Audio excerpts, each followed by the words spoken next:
Hoy martes 21 de marzo de 2023 damos la cordial bienvenida a nuestra audiencia virtual de la Fundación Excelencia, Liderazgo y Transformación en el programa matutino, la edición 298 de la memoria histórica aún no contada del conflicto armado en Colombia. Y vamos a tomar como referencia el secuestro de casi 200 personas perpetrado de manera masiva el 30 de mayo del año 1999 en la iglesia de la María en el barrio Ciudad Jardín al sur de Cali. Y fue un secuestro icónico porque se realizó durante la laxa aventura del señor Andrés Pastrana con las FARC en el Caguán. Llevaba apenas 4 meses de instaurados los shows que estaban haciendo allá, y el ELN ya había perpetrado otro crimen atroz, que era el secuestro de un avión de Avianca con varios pasajeros a los que han extorsionado naturalmente.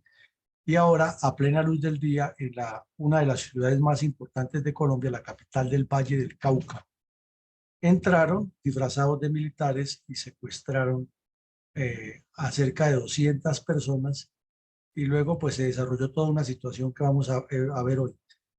Lo increíble es que hoy en día estos delincuentes están negociando la supuesta paz con el gobierno Petro, y todo eso en el olvido y el daño que causaron ahí, reseñado en los anales de la historia, pero guardado en archivos empolvados.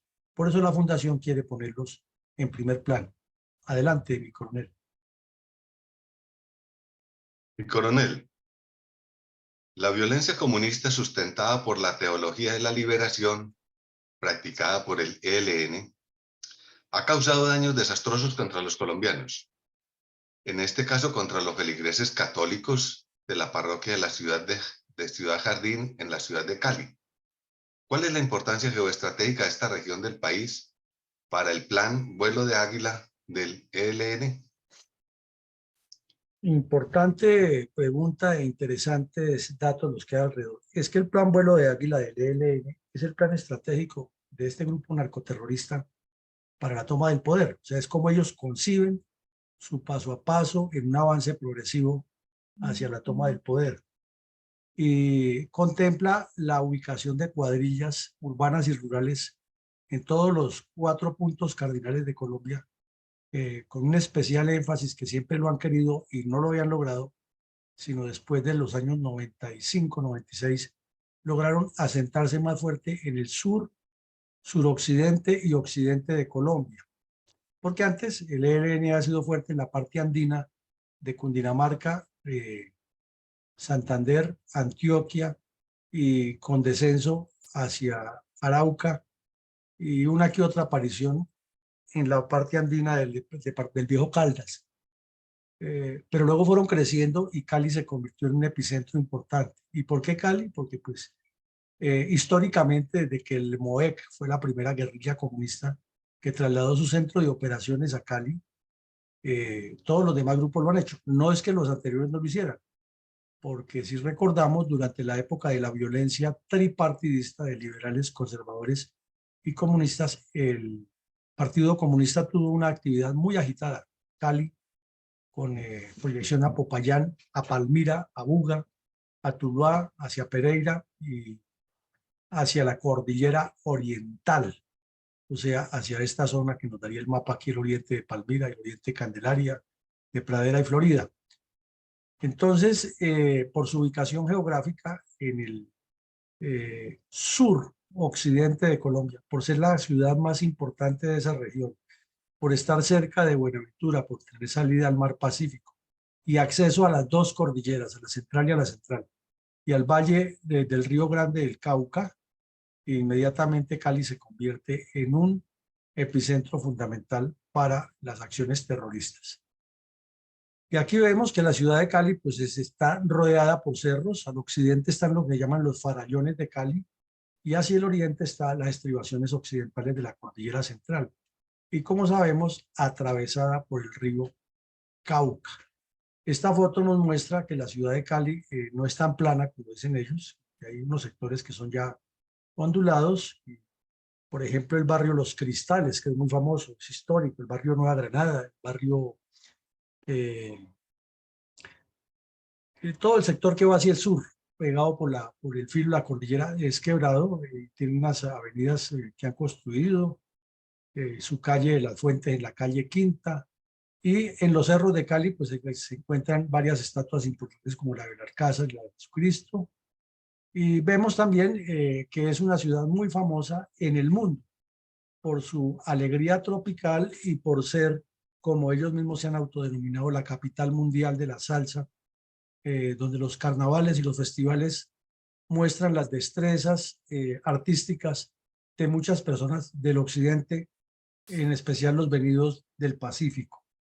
Es una ciudad que tiene una vida comercial muy grande, una ciudad que tiene una vida cultural muy intensa, que tiene importantes universidades, que tiene centros comerciales grandes, avenidas más o menos adecuadas al desarrollo urbanístico actual, y tiene parques, tiene balnearios y sobre todo la equidistancia para ir en un momento estar en el kilómetro 18, del cual hablaremos en próxima emisión, que también han ocurrido eventos delictivos por parte del ELN y las FARC, y también que tiene fama por su afición al fútbol y a los deportes, y es un departamento con centro en la capital del Valle, en Cali, que ha ocupado puestos importantes siempre en las competencias deportivas nacionales. Eh, Su gente es muy trabajadora, muy alegre, muy jovial, pero últimamente, en las últimas 3 décadas, ha tenido una migración muy grande de personas desplazadas de la violencia del Cauca, del Tolima, del Caquetá, del Huila y del mismo Valle del Cauca, que han aumentado los problemas de miseria, los problemas de violencia y los problemas de la presencia de los grupos terroristas desde cuando el M-19 se subió a las lomas de la cordillera oriental a promover la creación de milicias y grupos armados. Es una historia compleja, es parte de la historia de Colombia, pero el Valle del Cauca sí que ha jugado papel fundamental en eso, y la ciudad de Cali, que además tiene el epicentro de los grandes ingenios azucareros, tiene la Escuela Militar de Aviación Marco Fidel Suárez, y tiene también un cantón militar en el suroccidente muy importante para la seguridad del país. Eh, la Fiscalía General de la Nación tiene un cuerpo poderoso ya, es decir, la institucionalidad es más o menos robusta, pero los problemas parecen sobrepasar a esta ciudad bella, amable y hermosa. Adelante, mi coronel. Mi coronel, buenos días. ¿Podríamos enunciar y discernir un poco alrededor de los antecedentes del secuestro de más de 180 feligreses en el Templo Católico de la María en Cali Valle el 30 de mayo de 1999? Como hemos dicho aquí, antecedentes siempre habrá muchos, ¿no? Muchos, y sobre todo en el orden táctico, porque hay capturas, hay combates pequeños, hay decomisos de material, hay seguimientos de inteligencia, eh, hay intentos de negociación, y todo eso se van acumulando. Tratemos de sintetizar algunos de los más visibles de lo que ocurrió en ese tiempo en el país.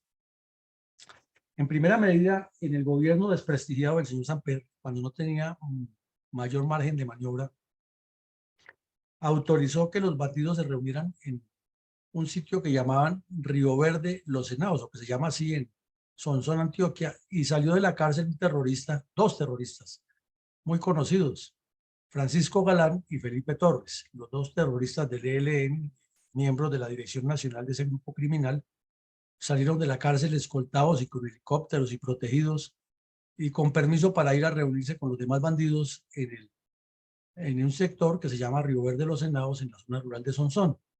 Y de allí acordaron iniciar la paz, un show espectacular y mediático, y salieron para Maguncia, Alemania, también con autorización del gobierno colombiano y pagado lógicamente por el gobierno, terroristas viajando por cuenta nuestra, a reunirse con unos oportunistas que había, entre los cuales estaba Pachito Santos, que él era de los más visibles, pero ahí había bandidos del ELN, de los que no son uniformados ni armados, y había miembros de la Iglesia Católica muy cercanos a ellos, y se reunieron en Maguncia en un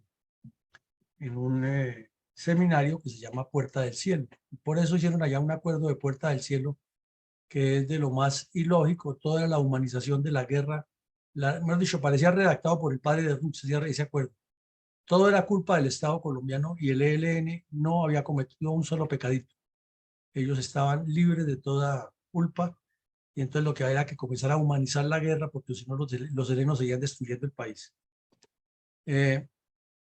Luego ocurrió el secuestro del avión de Avianca en Bucaramanga, que la joven Leslie Calo escribió su libro, Secuestrada, que es muy famoso, y el relato de todo cómo ocurrió, cómo sucedió ese delito, cómo los fueron extorsionando y todo el drama que hubo para liberar a estas personas y la imposibilidad de las fuerzas militares para actuar, porque las familias pidiendo que no fueran a actuar para evitar que los mataran en el momento del rescate, pero también sin poder pagarles. Eso fue un drama completo que está descrito por la señora Calo. En todo el país era una presión permanente de terrorismo para pedir diálogos, pero no con los que ya estaban montados en el Caguán, sino diálogos aparte, y el señor Pastrana les aceptó. Y entonces la autopista Medellín-Bogotá era realmente un infierno. Era casi imposible transitar por esa autopista si no encontrarse con un retén de los bandidos del ELN entre La Piñuela y más adelante de San Luis, donde ya se llega prácticamente al Valle del Magdalena Medio. Era permanente, eran combates seguidos con el ejército aparecía en un sitio y 5 kilómetros abajo estaban los terroristas haciendo retenes. Cuando llegaba el ejército había un enfrentamiento, venían los helicópteros, les disparaban. Era un juego del gato y al ratón. Y los bandidos atravesaban las tractomulas, les prendían candela, pintaban los buses, secuestraban a los pasajeros, hacían y deshacían. Y el señor Pastrana no tomaba acciones contundentes, sino era que estamos hablando y estamos dialogando. Porque había que cumplir lo que habían impuesto en el acuerdo Puerta del Cielo, si no se le dañaba su premio Nobel de Paz. Por otra parte, en Cali comenzaron a multiplicarse las actividades criminales del ELN dentro y fuera de la ciudad. Y parece ser que no hubo un solo comerciante de la famosa calle 15 en Cali, que es muy comercial, muy céntrica, que no estaba pagando la cuota.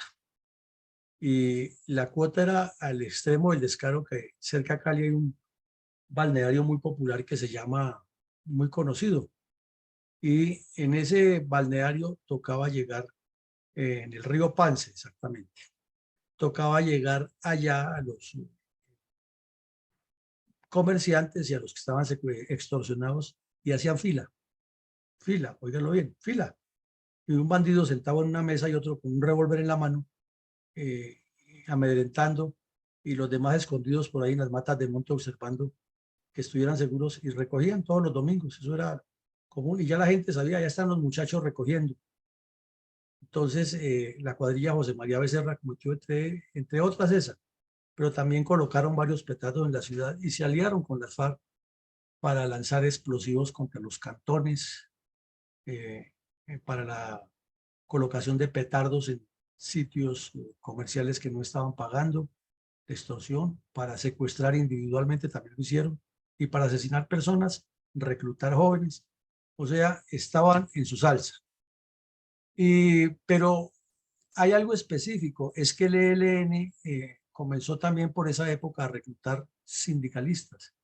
Y aquí entre los secuestradores de la María, posteriormente, una señora que luego fue directora de un medio muy conocido que se llama 90 Minutos, del Valle del Cauca, un programa de televisión, noticias, identificó a uno de esos como un antiguo compañero de la universidad y dirigente sindical de Cali.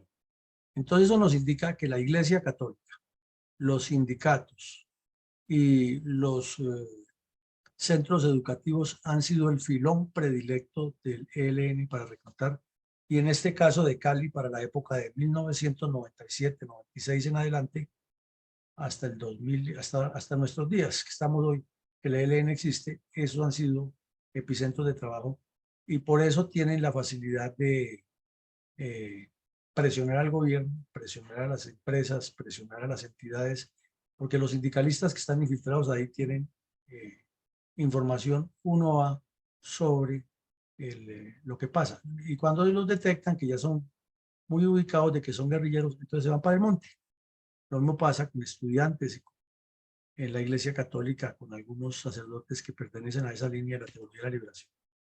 Entonces, ese sería como los antecedentes más generales. Mi coronel, ¿por qué el ELN escogió la Iglesia de la María para cometer esta osada acción terrorista, paradójicamente por parte del grupo terrorista ELN, que es una cuadrilla adoctrinada y basada en los dogmas católicos denominados como Teología de la Liberación, fundamentalmente por parte de su cabecilla principal, el sacerdote europeo Manuel Pérez y otros sacerdotes más? Pues sobre ese tema han especulado mucho los periodistas, han especulado mucho los ciudadanos caleños, han especulado mucho los analistas del conflicto, pero la realidad es una sola. Es que la iglesia queda en un sector muy residencial, que es el sur de Cali. El sur de Cali es muy residencial, muy hermoso, y hay unos barrios muy conocidos desde siempre. Queda muy cerca del barrio Ciudad Jardín, hay casas de bastante costo, y viven las familias más pudientes del sector.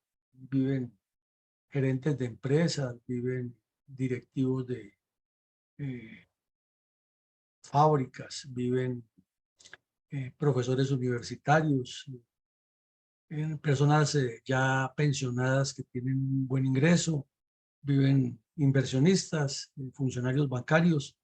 Es decir, que el mayor nivel adquisitivo está en ese sector.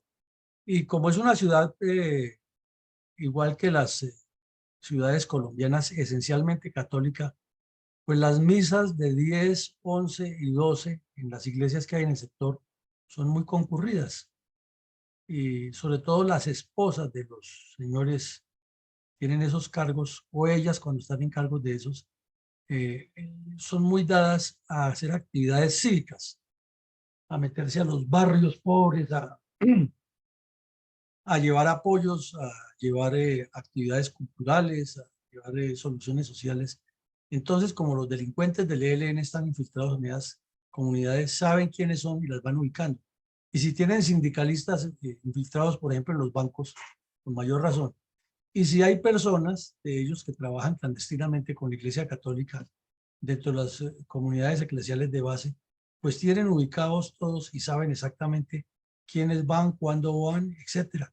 Entonces era un trabajo de inteligencia largo, que inclusive a los bandidos se lo dijeron a los secuestrados.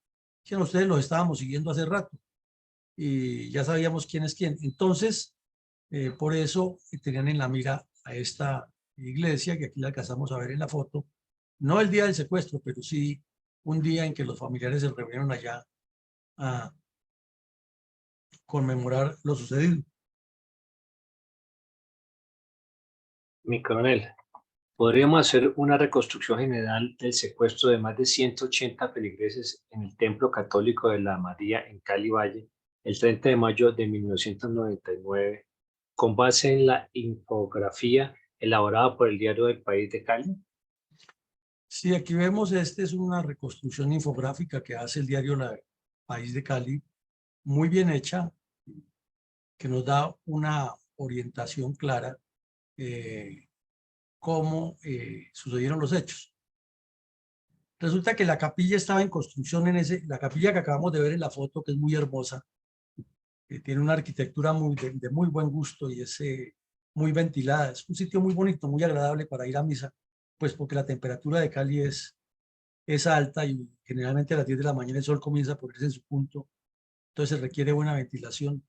Es muy blanca, tiene mucha luz, pero en ese momento tenían una capilla improvisada o estaba en construcción un adecuado y ahí se estaba oficiando la misa. Aquí vemos el parqueadero grande donde estaban los vehículos de los feligreses al lado y lado y el sector central obviamente despejado. Entonces aquí llegaron los bandidos en unos carros, como si fueran soldados, los parquearon en reversa. La misa comenzó a las 10 de la mañana. Y ya cuando estaban en el momento de la elevación, entraron unos bandidos a la iglesia, a la capilla, y se acercaron y hablaron con el sacerdote. Y entonces el sacerdote quedó como estupefacto y le dijeron que le dijera a los feligreses que salieran con cuidado, que salieran despacio en una estampida porque era que había una bomba en la iglesia, que ellos eran del Gaula del ejército. Entonces las personas accedieron a salir voluntariamente y ya los estaban esperando, fueron unos bandidos y los fueron subiendo a todos a los camiones, sin importar si eran niños, señoras, adultos mayores, jóvenes, subieron a todo el mundo, lo que había lo treparon en el camión, en los dos camiones. Entonces imaginen ustedes una ciudad como Cali atiborrada, un camión atiborrado en una ciudad caliente como Cali a esa hora, lo sacaron a todos y se lo llevaron. Y aquí pues muestran eh, el recorrido que hicieron o los sitios por más cercanos del lugar. Entonces vemos que es un sector de universidades y colegios, que hay una avenida grande que llama La Cañas Gordas, que pasa por toda la esquina de la carrera 127, donde queda la iglesia de la María, y esa sale hacia Jamundí. La otra es la calle 25 o avenida Cali Jamundí. Las dos salen y se juntan más adelante. Entonces Jamundí queda al sur. Y los bandidos naturalmente tenían que viajar hacia Jamundí. Y es que no muy lejos de allí queda el cantón militar. No es que sea ahí pegado, pero sí queda muy cerca. Entonces tenían que moverse para que cuando se produjera la reacción militar ya no los pudieran localizar. Y en esta infografía cuenta que hubo 194 personas secuestradas inicialmente.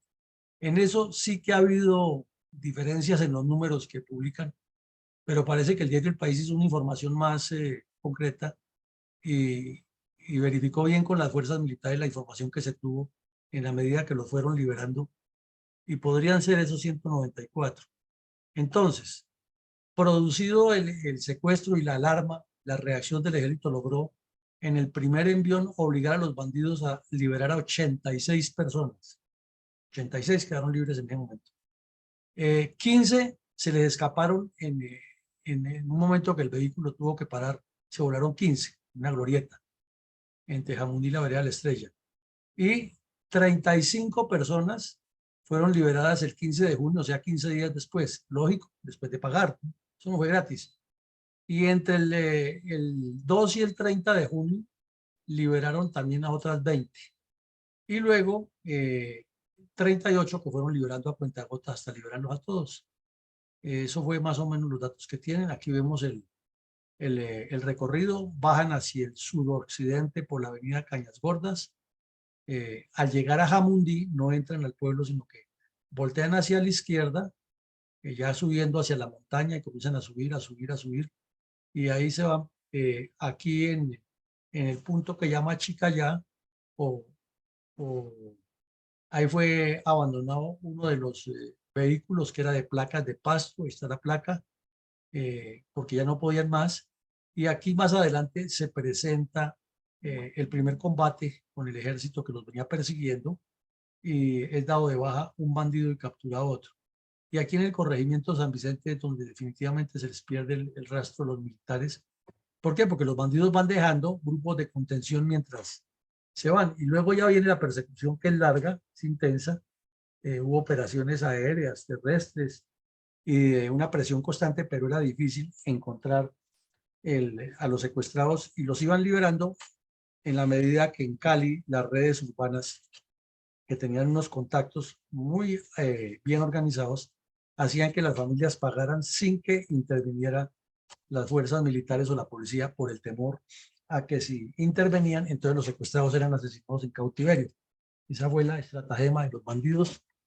Y aquí vemos cómo después de que trepan a la cordillera, salen hacia el río Naya, que ya sale al Océano Pacífico, y ahí fue donde se perdió el rastro. No que estuviera perdido del todo, sino que los iban localizando y se iban moviendo, pero ya no era lo mismo.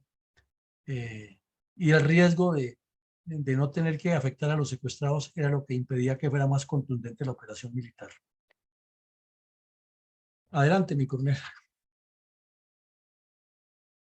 Mi coronel, ¿cuál fue la decisión del alcalde de Cali, Ricardo Cobo, quien además es profesional oficial de la Reserva, por el secuestro de la iglesia La María durante la misa dominical que celebraba Monseñor Cancino, prelado quien después fue asesinado en otra parroquia de Cali? Pues cuando él se enteró del secuestro, se dirigió inmediatamente al lugar, y en una medida un poco tremendista, peligrosa, temeraria, se metió detrás de los bandidos por la carretera y hubo sectores donde le tocó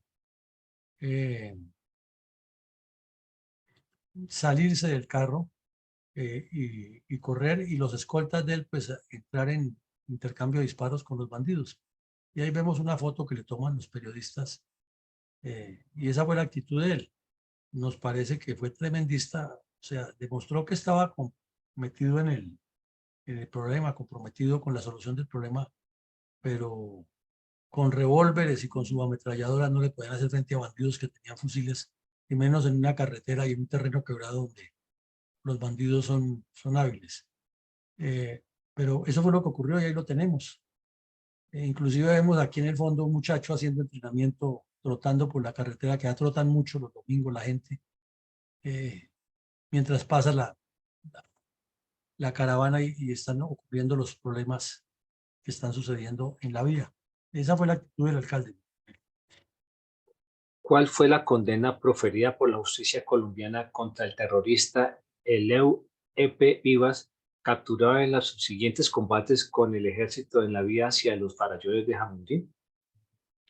Esto es como para Ripley, ¿no? Este bandido fue capturado con las manos en la masa, con armas y al lado de uno de los que murieron. Entonces le iniciaron el proceso y pues toda la flor y nata de la sociedad caleña estaba encima y la justicia tenía que obrar muy rápido. Y entonces cuando lo fueron a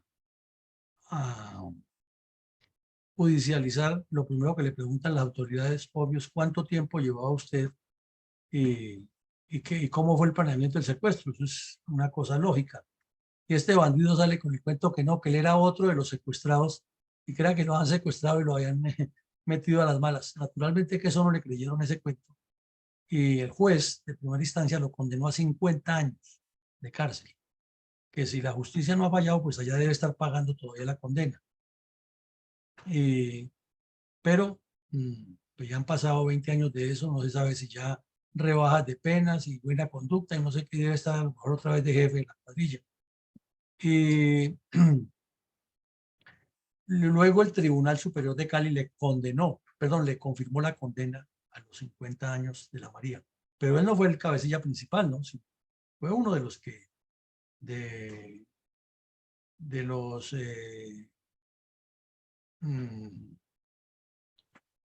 que participó en el secuestro. Y tenía la coartada de decir que cuando vio que llevaban toda esa gente secuestrada, que él no creyó que los llevaban secuestrados, porque como él no sabía qué era lo que hacían los del ELN, lo tenían ahí de gancho ciego armado con un fusil y estaba de gancho ciego, participando en todo el proceso. Y que él pensaba era que con el sacerdote y los señores iban a hacer una misa campal con los demás habitantes de esa región. Obvio que no le creyeron ese cuento y lo condenaron. Lo que no sabemos es en este momento dónde está. Pero un bandido ya, quién sabe cuántos crímenes más tenía encima o tenga encima y estaba haciéndose el que no sabía nada.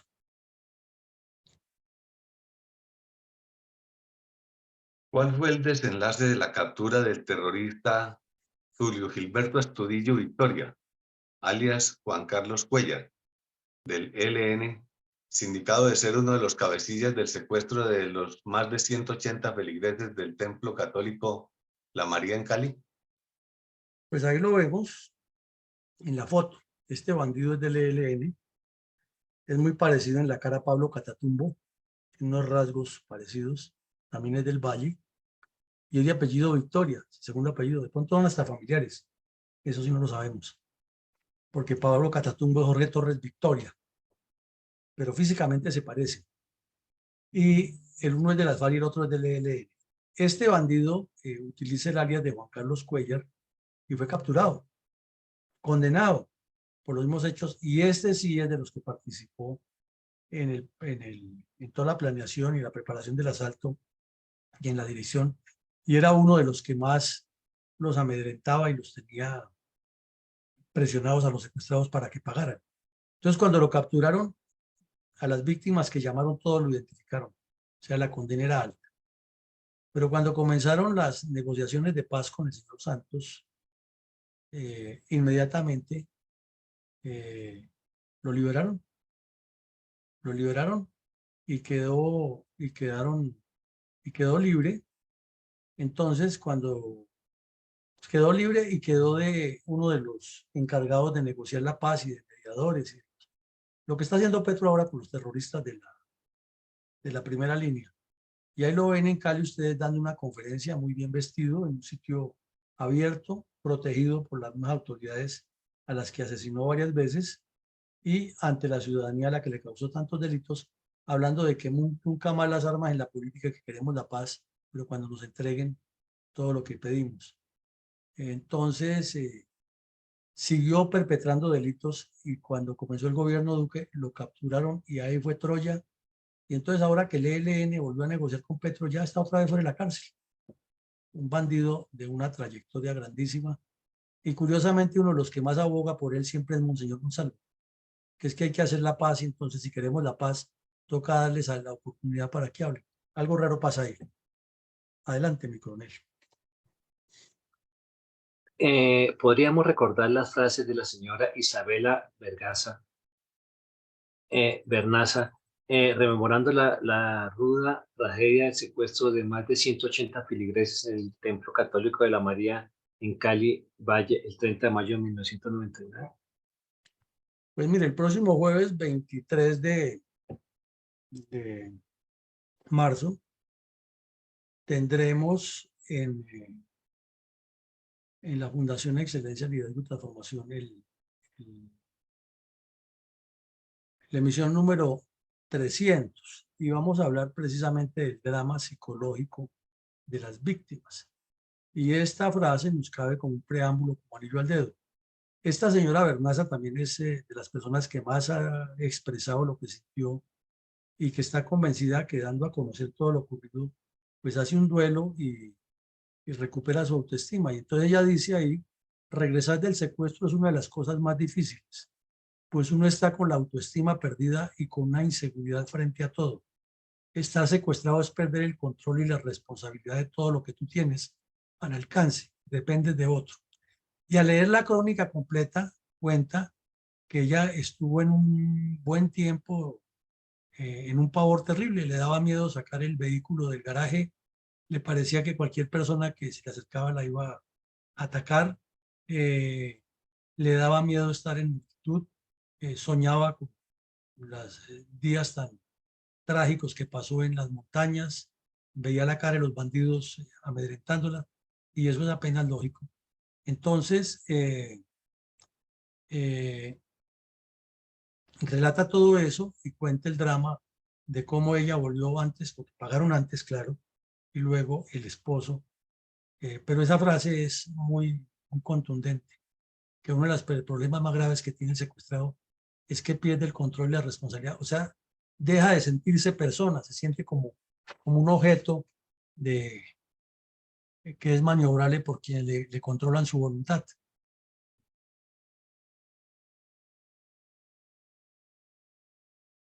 ¿Cómo reconstruyó el Centro de Memoria Histórica algunos pasajes del secuestro de más de 180 feligreses en el Templo Católico de la María?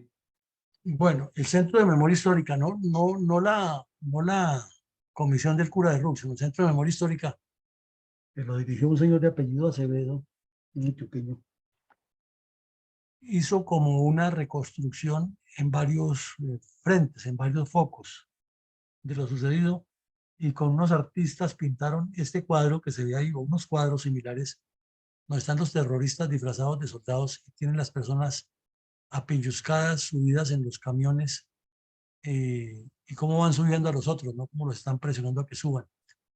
Y relata, pues ya lo que conocemos, ¿no? Pero aquí falla en que dice que son 160 personas. De acuerdo con la infografía del país fueron 194, eso sí que 185. Relata eso sí cómo fueron las liberaciones a cuentagotas, pero lo que más resaltan son las movilizaciones que se realizaron tanto en Cali como en otras ciudades, a pesar de la debilidad de carácter del señor Pastrana, que por un lado le estaba entregando el país a las FARC, por el otro lado lo tenían presionado los del ELN y por el otro lado los mal llamados paramilitares hacían lo que les daba la gana, es decir, el país estaba balcanizado y el presidente viajando por todo el mundo buscando premio Nobel de Paz. buscando ser sonrisa con todo el mundo, y que la reina Nur de Jordania y que el rey de Marruecos, y que reunió en la Comisión Europea, en la Unión Europea con los altos funcionarios de allá. Al otro día estaba en Israel, luego venía a Buenos Aires con el cuento de que iba a hacer una reunión con el presidente de Argentina y lo que iba era a ver la final entre el Boca Juniors y el River Plate, y luego volvía y aparecía en Italia con la canonización del padre Marianito, y luego estaba con la hermana de Yarumal, y todos los días lo veíamos, era Pastrana viajando, que a la posesión del presidente de Honduras, que en la ONU, que en la OEA, que en todos los organismos internacionales, dándose la gran vida por cuenta de los colombianos mientras el país se descuadernaba. Adelante, mi coronel. Cuando el gobierno de Santos se dio ante la imposición de los narcoterroristas de la FARC que pedían las víctimas y los familiares de las víctimas respecto a la situación jurídica de los narcocabecillas del grupo criminal? Bueno, primero pues el periódico El Occidente publicó una crónica así con este titular, y entre las cosas que reconstruye de lo que pasó en los 20 años después del secuestro, reconstruye esto. Y es que cuando se iniciaron los diálogos entre el señor Santos y las FARC, aunque ellos no eran víctimas de las FARC sino del ELN, ese grupo de víctimas le pidió al gobierno Santos abierta y reiteradamente nada de negociar con los bandidos y que queden fuera de la cárcel.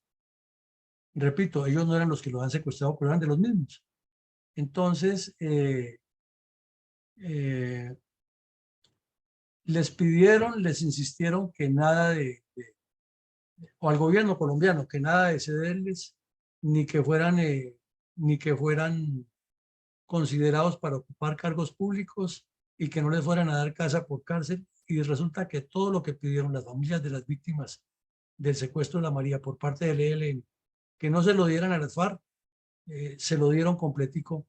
Entonces la desazón de esas personas que fueron atropelladas en su dignidad, que fueron violentadas por los terroristas, que les robaron sus recursos, y fuera de eso, para remate, entonces todo lo que ellos le piden al gobierno del señor Santos no lo cumple, sino que se lo da a favor de los terroristas, y llega otro a hablar de paz total.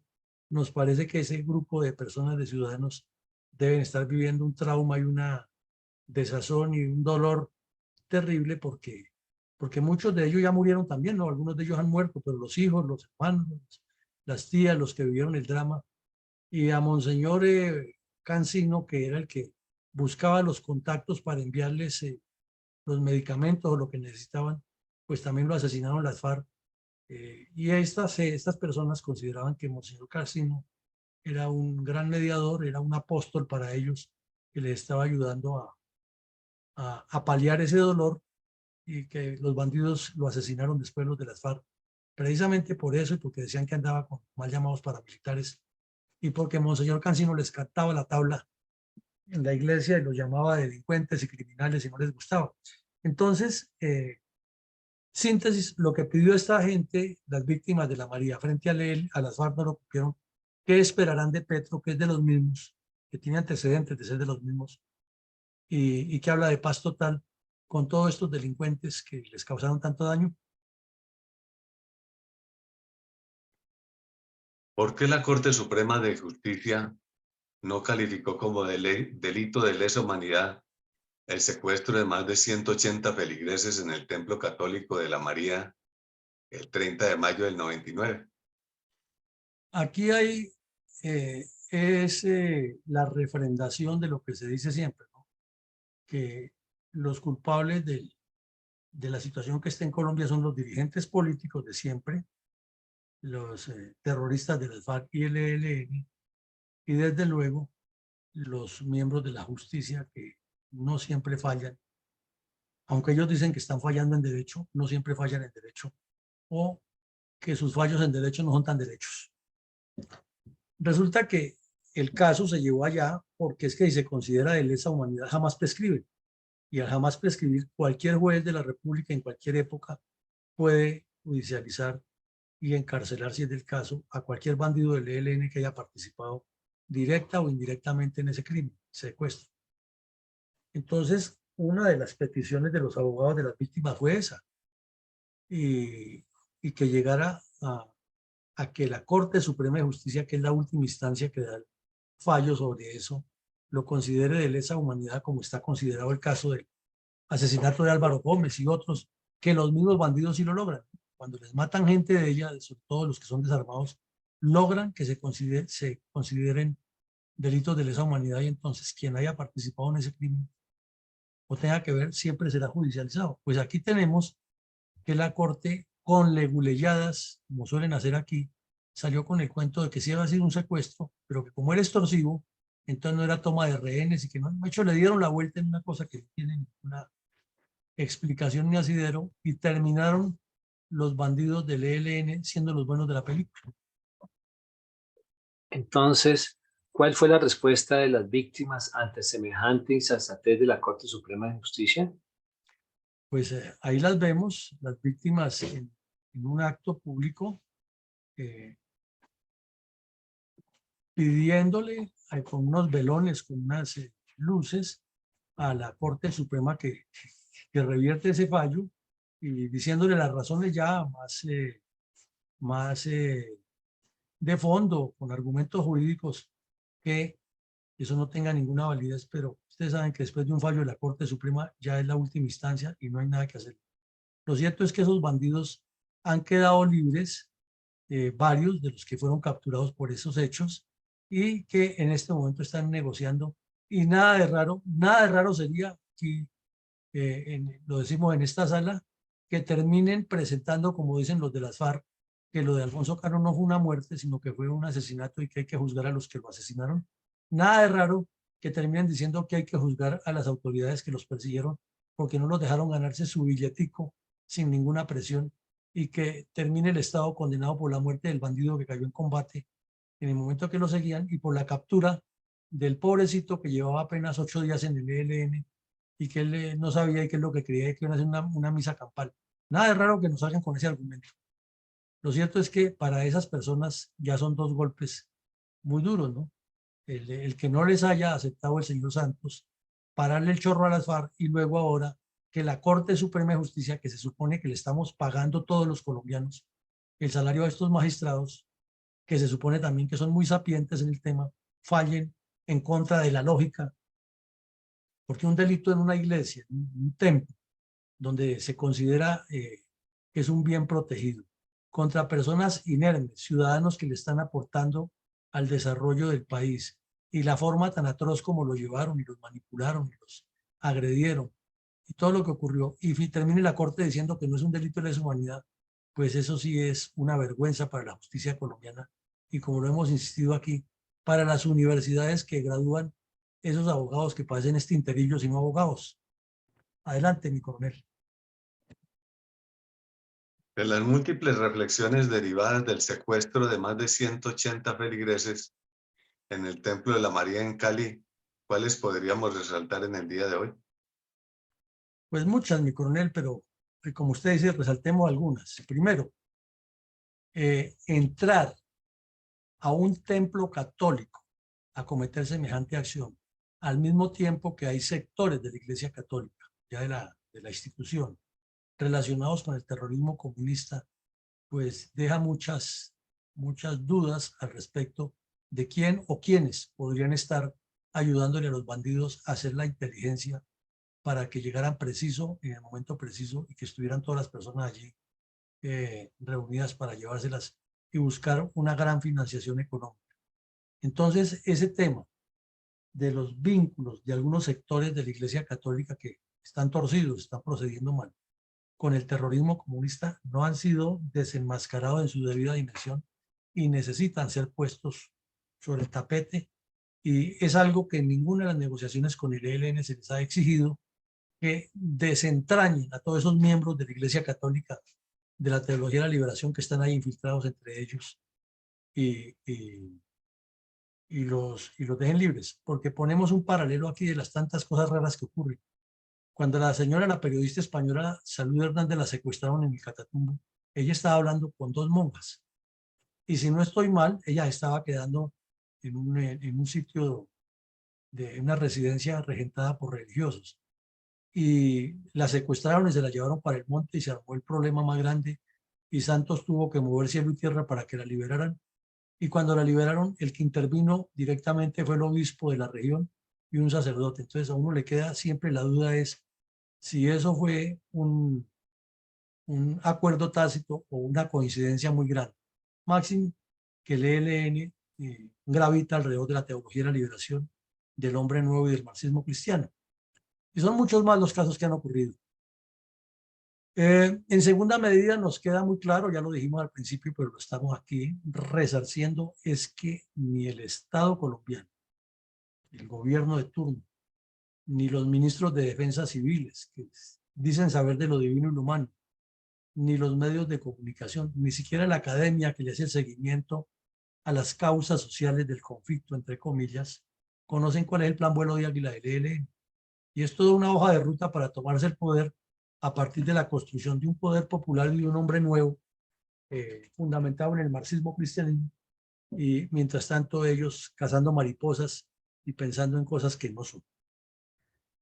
En tercera medida, la espectacularidad terrorista del ELN es indiscutible, y fueron 3 acciones que demostraron arrojo,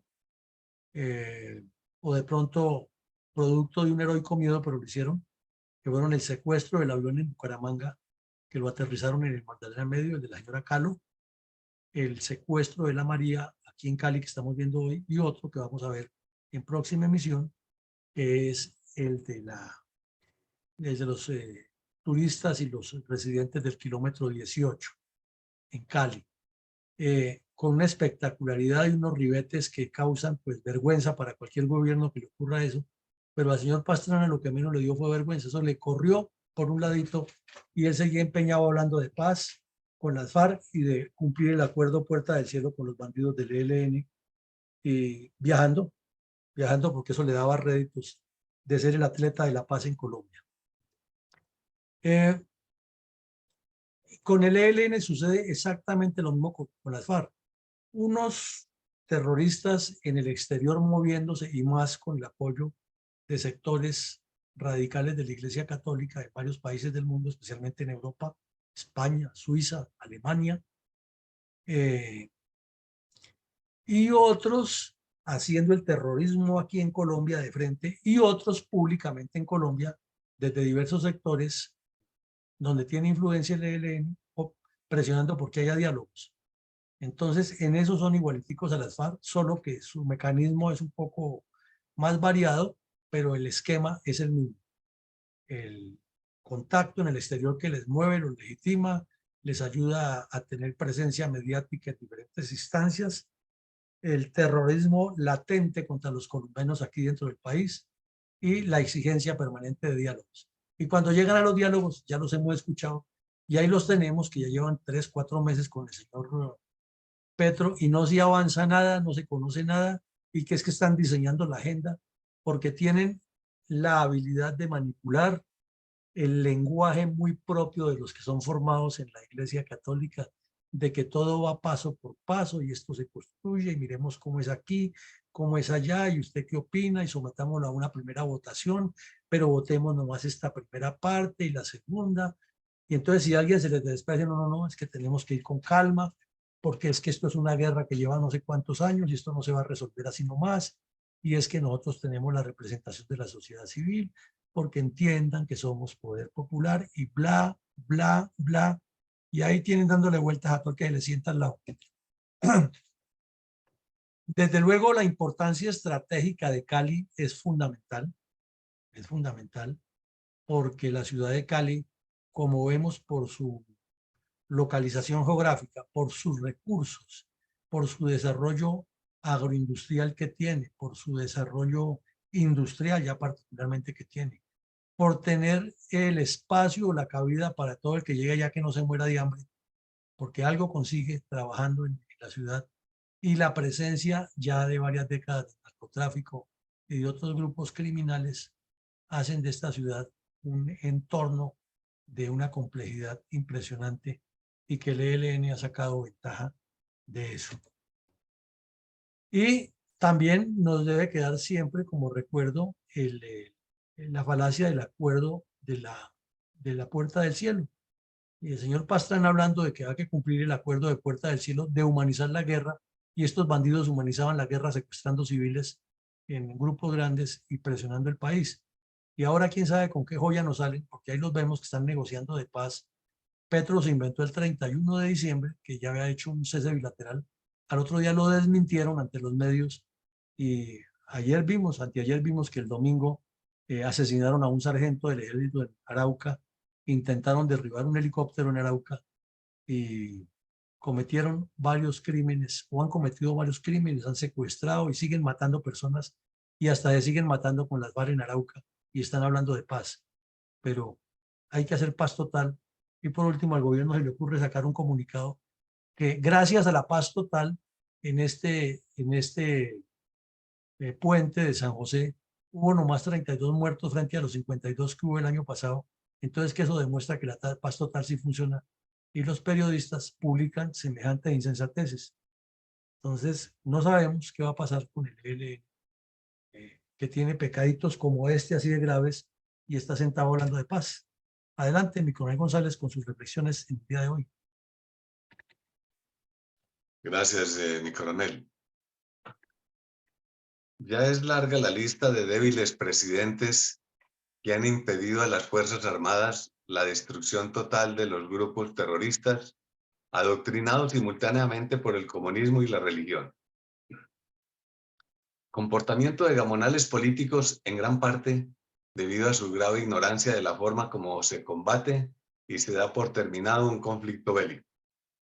La mayoría de estos presidentes son miembros de las élites y clanes familiares que se dan el privilegio de gobernar para autoexonerarse deslealmente del patriótico deber de prestar el sagrado servicio militar y de tener muchos otros privilegios adicionales. Considerando que esa valiente obligación es solo de los estratos sociales pobres y los únicos que por necesitados o por gratitud a las clases altas, a los caudillos políticos, son los únicos que deben arriesgar la vida en la guerra. Además, esos presidentes abrigan el gran temor de ser descalificados políticamente por supuestamente cometer un delito, cuando realmente es su deber. Ese criterio se ha convertido en una ley cultural en Colombia, tan fuerte que incluso algunos de ellos han sido simpatizantes de esos grupos terroristas.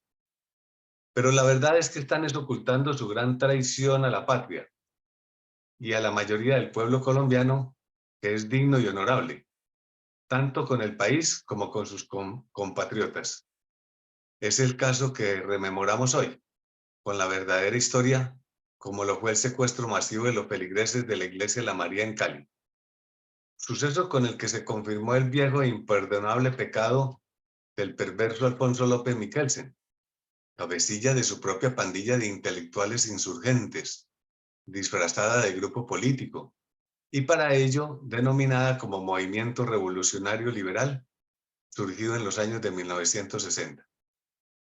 Creado con disidencias del tradicional Partido Liberal, porque quería ser lo más pronto posible presidente, y el poderoso Frente Nacional no se lo permitía. Y como todo grupo disidente ideológico necesita no solo fuerza intelectual, sino material, algunos de sus seguidores organizaron un cuerpo armado violento denominado Ejército de Liberación Nacional, o ELN, engendro salido del MRL, para hacerlo presidente, si era posible, por la vía más rápida, que es usando la violencia, ya que la mayoría de los agresivos jefes pandilleros del ELN fueron formados en las filas del MRL de Alfonso López. Por eso, cuando el caudillo Alfonso por fin logró ocupar la presidencia, usó ese poder para salvar al ELN. Como el ejército lo tenía a punto de la extinción, le ordenó a las patrióticas Fuerzas Armadas no terminar con el genocida ELN, por ser el principal simpatizante de esa cuadrilla terrorista, precisamente. Pues el ELN, como ya lo dijimos, es producto de las ideas subversivas de su MRL. Incluso obligó al ejército a darle auxilios. Así, los heroicos soldados perdieron la batalla de las armas, vencidos con las tradicionales y corruptas armas políticas, con las que siempre los han traicionado. Ambos grupos, MRL y el ELN, se han sustentado en las teorías del perverso comunismo y, paradójicamente, fuertemente adoctrinados por prelados de la Iglesia Católica, quienes los han arropado erradamente con palabras y astuta semántica, ambos en lo que conviene, el MRL en la teoría política y el ELN en los dogmas religiosos, para esconder su naturaleza violenta. En el último caso, la religión, con sus supuestamente válidas doctrinas cristianas, como la maligna doctrina religiosa de la rimbombante denominación llamada Teología de la Liberación, producto, según sus fieles, de un inevitable deber divino de los sacerdotes de actuar en el sufrido campo social y político, pero muy lejos del espiritual, donde igualmente también sufre el ser humano, pero una es la política y la otra la religión, que estos sacerdotes astutamente han sabido combinar. Esa equivocada mezcla de la debilidad política con la vulnerabilidad religiosa fue la que produjo la flaqueza del gobierno, que propició y con ello permitió la gran osadía del ELN para cometer el sacrificio del secuestro de los fieles del templo católico en Cali, cuando realmente se supone que han sido, como ya dijimos, adoctrinados en la religión católica. Y como a ese pecado también se le agregó la impunidad judicial, se inició una larga cadena de secuestros y muertes masivas a partir de el suceso de la Iglesia de la María, dentro de los cuales los más sonados son los del kilómetro 18, los diputados del Valle, el holocausto de todos los habitantes de Machuca, el genocidio de la iglesia de Bojayá, bombardeada por un oscuro sujeto llamado Israel Zúñiga, más como el radiante senador, conocido como el radiante senador actualmente, alias Bencos Biojó. Con solo estos, dentro de muchas otras masacres, crímenes de lesa humanidad que convirtieron a la religión romana en víctimas de sus propias teorías, cual si fuera letal conspiración entre el infierno y el cielo contra el libre de toda culpa, que es el indefenso pueblo colombiano, ya que sus soldados y policías son insuficientes para proteger a todos, y más si los mandatarios no lo permiten. De tal forma extraña mucho que ahora el prelado jesuita Francisco de Rux, en su muy costoso documento pago con nuestros dineros públicos, no haya incluido tantas y tan graves culpas políticas y hasta religiosas en un mal titulado informe de la verdad, donde igualmente dejó en evidencia la proclividad de su comunidad para minimizar y ocultar los miles de asesinatos y masacres de las infernales Fuerzas Armadas Revolucionarias de Colombia FARC y, por supuesto, del ELN, como en nuestro caso de hoy. Pues con sus mentirosos escritos y mantos sagrados pretende arropar las imperdonables culpas de los cabecillas, que ahora aparentan ser impolutos senadores de la nación con exorbitantes salarios, cuales demonios repartiendo hostias. Y para las valerosas y heroicas tropas que combatieron las bandas del mal y defendido al gobierno, solo hay un simple puñado de sal, para ellos y sus familias. Conclusión: mientras persista la mentira, no habrá paz. Muchas gracias, mi coronel. Pues, mi coronel, con la conclusión que usted nos hace después de su análisis histórico y su resumen, y su concreción de algunos puntos de lo que ha sido el errático manejo de los diferentes gobiernos con este grupo criminal, le queremos agregar algo que publicó la revista Semana hoy y ayer, y es algo que debería ser de una reacción total de los colombianos, pero en un pueblo, como diría la Pola, indiferente ante su destino y su suerte, no pasa nada. Resulta que estos bandidos terminaron el segundo ciclo de conversaciones en México con los delegados del gobierno Petro y no se sabe qué hablaron. O fue que no concretaron nada, o ya hay pactos secretos, pero ninguno se manifiesta a decir, bueno, esto avanzó en tal sentido, nada, sino que va por buen camino. Igual que cuando Santos decía que las negociaciones de las FARC van por buen camino. y publican en su revista un pasquín que tienen electrónico que llaman Insurrección, que esta perla, debemos apoderarnos del Estado en su totalidad. O sea, ¿qué es lo que están negociando? Que les entreguen el país. Si no les entregan eso, pues no van a cumplir. Y arregló seguido agrega por ahí el terrorista García, que es el más agresivo de todos, es que negociar la paz no es dejar las armas. Oigan eso. Y ahí resaltamos lo que siempre hemos resaltado, es que ellos hablan de que son poder popular y que no pueden entregar las armas porque son del pueblo y ellos le están haciendo un favor al pueblo. Síntesis. Entonces, que eso toque seguir dos gobiernos, dos grupos armados. El Estado con sus fuerzas militares y ellos con sus bandas criminales. En tercera medida, dicen, o mejor, continúan los actos criminales y el domingo lanzaron cilindros con explosivos contra el batallón Navas Pardo en Arauca y asesinaron a un suboficial y hicieron otros ataques. Entonces, lo que usted dice es cierto, engaño, mentira y el afán de la paz total del señor Petro va a permitir que hagan lo que les dé la gana y mientras tanto esos comisarios nacionales e internacionales que son clandestinos pero que por sus hechos los conoceréis seguirán buscándole la legitimación. No sé si mi coronel Alarcón tenga algún comentario para hoy.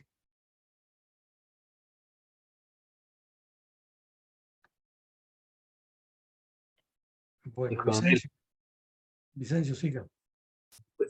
Este secuestro de la María fue muy tenido en cuenta en los capítulos de la historia de 1999. Es así que era final de ya el inicio de los años 2000, pero lo tenemos muy presentes y tan presente que pues y fue declarado que no era un delito de lesa humanidad por tal motivo como dijo con Leguleyas, estos secuestros de estas personas no son tenidos en cuenta. Entonces, y no se sigue investigando y como lo sabremos, pues nos tocará que prestarle seguridad y tender el tapete a todos los bandidos que cometieron este delito por no ser considerado de lesa humanidad. Sí, señor, así es. O sea, como la canción de Cambalache, Cambalache siglo XX. Pues bien, llegamos al final del ejercicio. Los invitamos mañana.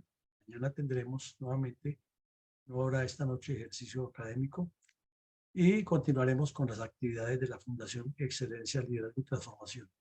Un feliz día para todos. Gracias, igualmente, mi coronel.